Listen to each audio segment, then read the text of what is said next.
ဒီလောက်ထိကောင်းတာတွေလုပ်နေတာတော့မှစိုးတွေပဲကြုံနေတဲ့သူတွေရှိလား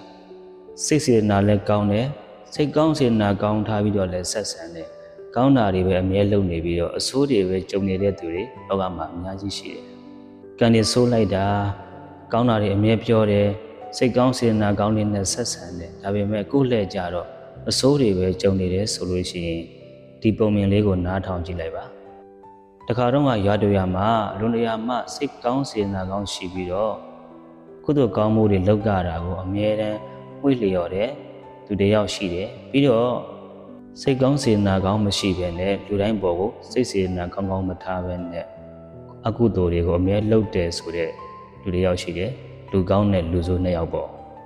ဒီနေ့တော့လူဆိုးကခရီးသွားတယ်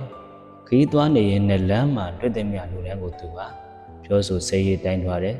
ရေဝစင်မှာရေတောက်တယ်ရေမရှိတော့လည်းပဲဒေါသဖြစ်ပြီးတော့ရေဝရိုက်ခွဲဖြစ်တယ်သူဟာအင်မတန်မှ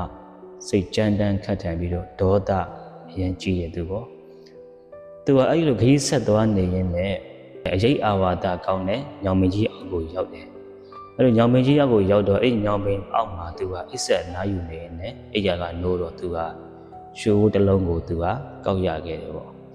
ထိုနည်းတူစွာပဲခုနကပြောတဲ့လုံနေရာမှာစိတ်ကောင်းစေတနာကောင်းထားပြီးတော့ကုသိုလ်ကောင်းမှုတွေအမြဲလုပ်တဲ့သူဒါခုနကလူမိုက်သွားခဲ့တဲ့ခရီးတစ်လျှောက်လုံးသူကထပ်သွားတယ်သူကလမ်းမှာတွေ့တဲ့မြလူအားလုံးကိုသူကကိုညီတယ်ဖိမာတယ်စိတ်ကောင်းစေတနာကောင်းလေးထားပြီးတော့ဆက်ဆံတယ်ပျက်စီးနေတဲ့အရာတွေကိုသူကပြုပြင်ပေးတယ်မုံမှန်ပေးတယ်အဲ့ဒီလိုနဲ့ပဲထိုနည်းတူစွာလူမအိတ်ခဲ့တဲ့ညောင်ပင်အောက်ကိုရောက်သွားတယ်သူကညောင်ပင်အောက်မှာအိတ်ဆက်အနားယူနေရင်အိယာကနိုးတဲ့ခါကျတော့အဲ့ဒီသူ့ရဲ့ပေါင်ပေါ်ကိုညောင်ကိုင်းကကျိုးပြီးတော့ပေါင်ကိုကျပြီးတော့ပေါင်ကျိုးသွားတယ်ပေါ့အဲ့ဒီခါကျတော့အဲ့ဒီလူလိမ္မာလေးကစဉ်းစားတယ်ငါဘဝတောက်လျှောက်လုံးငါဟာကုသိုလ်ကောင်းမှုတွေလည်းလုပ်တယ်စိတ်ကောင်းစေတနာကောင်းလေးထားပြီးတော့လူတွေပေါ်ကိုလည်းဆက်ဆံပါလေနဲ့ဘာကြောင့်ငါဟာအဆိုးတွေပဲကြုံနေရတာလဲသူဟာယူကျုံးမရဖြစ်တယ်ပေါ့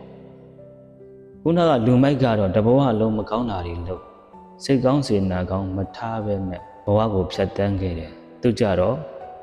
ဘာလို့ရွှေကိုကောက်ရတယ်လဲသူကဒါကိုယူကျုံးမရဖြစ်နေတယ်ပေါ့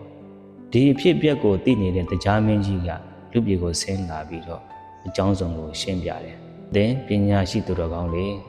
သင်တို့နှစ်ယောက်ကလူမိုက်ကတော့မကောင်းတာတွေလုပ်နေပြီးတော့ရွှေကိုရတယ်သင်ကတော့ကောင်းတာတွေအမြဲလုပ်နေပါလေနဲ့ဘာကြောင့်ပေါင်ကျိုးရတယ်လဲဆိုတာဟာသင်ကဟိုရခင်ဘဝတုန်းတစ်ခုတုန်းကမကောင်းတဲ့အာကုသိုလ်ကံကြီးမားသော